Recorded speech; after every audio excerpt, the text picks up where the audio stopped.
Trong nghề sửa xe, có người nói chỉ cần biết nghề là đủ sống. Nhưng sự thật, biết nghề thôi chưa đủ. Cái giữ khách ở lại chính là cái tâm và cái tầm của người thợ. Một gara nhỏ có thể trở thành thương hiệu lớn, không phải nhờ biển hiệu sáng đèn, mà nhờ khách hàng tin tưởng quay lại lần thứ hai, thứ ba. Muốn khách tin, sản phẩm thay vào phải chuẩn, dịch vụ phải tận tâm.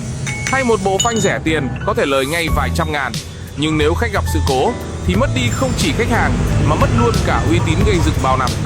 Ngược lại, khi ta chọn sản phẩm chất lượng, bền bỉ, an toàn, khách hàng sẽ nhớ rằng gara này làm ăn đàng hoàng, không chộp giật.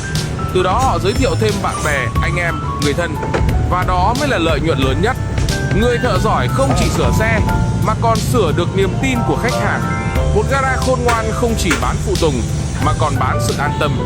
Bởi trong kinh doanh, lợi nhuận chỉ là nhất thời, còn uy tín mới là vốn liếng vĩnh viễn.